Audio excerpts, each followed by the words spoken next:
अफगानिस्तान में तालिबान के नियंत्रण के बाद स्थिति दिन प्रतिदिन बदलती जा रही है। पूरे विश्व की नज़र इस वक्त अफगानिस्तान की स्थिति पर है। ऐसे में कई वैश्विक और बड़े देशों ने अफगानिस्तान की मदद और वित्तीय सहायता पर रोक लगा दी है।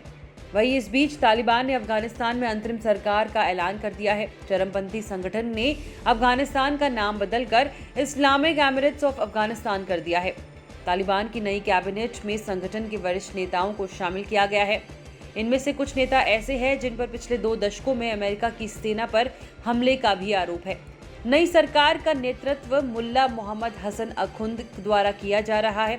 अखुंद तालिबान के संस्थापकों में से एक है और यूएन की ब्लैक लिस्ट में शामिल है। आपको बता दें कि 9/11 की 20वीं बरसी पर आज शपथ लेगी तालिबान कैबिनेट। इस कैबिनेट में एफबीआई के मोस्ट वांटेड आतंकी भी बनेंगे मंत्री। वहीं अफगानिस्तान के गृह मंत्री के तौर पर हक्कानी नेटवर्क के नेता सिराजुद्दीन हक्कानी को नियुक्त किया गया है। सिराजुद्दीन हक्कानी अमेरिकी एजेंसी एफबीआई की मोस्ट वांटेड लिस्ट में शामिल है। स्थायी तालिबान सरकार के गठन की दिशा में कार्यवाहक कैबिनेट की घोषणा एक महत्वपूर्ण कदम है।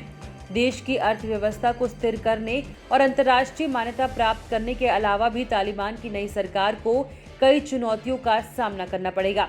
तालिबान ने कहा कि वो एक समावेशी सरकार का गठन करेगा, मगर ये बिना महिलाओं वाली कैबिनेट है। तालिबान के सुप्रीम लीडर मौलवी हिब्बतुल्लाह अखुंदजादा ने एक बयान में कहा कि सरकार शरिया कानून के हिसाब से चलेगी। बयान में कहा गया, तालिबान अपने पड़ोसी और सभी देशों के साथ आपसी सम्मान और बातचीत के जरिए एक मजबूत और खुशनुमा रिश्ता चाहते हैं। इसमें कहा गया कि अंतर्राष्ट्रीय कानूनों और संधियों को सम्मान किया जाएगा, जो इस्लामी कानून और देश के राष्ट्रीय मूल्यों के विरोध में नहीं है। हिब्बतुल्लाह अखुंदजादा अभी तक लोगों के सामने नहीं आए हैं। पिछले महीने तालिबान के कब्जे के बाद उनकी तरफ से आया ये पहला बयान है।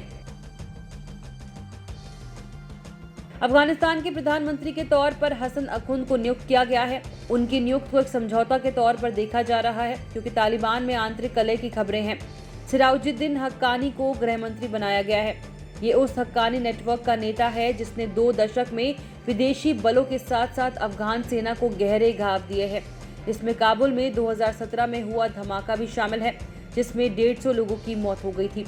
हक्कानी नेटवर्क को अमेरिका ने विदेशी आतंकी संगठन घोषित किया है। हक्कानी पर एफबीआई के प्रोफाइल के अनुसार वो जनवरी 2008 में काबुल के एक होटल पर हुए हमले के सिलसिले में पूछताछ के लिए मोस्ट वांटेड है। वहीं तालिबान ने महिलाओं के कई कामों पर भी पाबंदी लगाई है। तालिबान के प्रवक्ता सैयद जबरुल्लाह हाशमी को एक टेलीविजन इंटरव्यू में टोलो न्यूज से बात करते हुए कहा, एक महिला मंत्री नहीं हो सकती। ये ऐसा है जैसे आपने उसके गले में कुछ डाल दिया जिससे वो नहीं उठा सकती।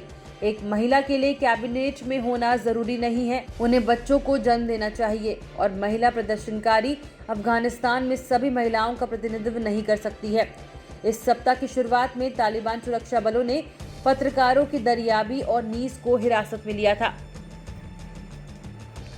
इस वीडियो में फिलहाल इतना ही। देश विदेश की तमाम बड़ी खबरों के लिए लोकमत हिंदी के यूट्यूब चैनल को सब्सक्राइब करें। अगर आप हमारा ये वीडियो फेसबुक में देख रहे हैं तो हमारे फेसबुक पेज को फॉलो करें।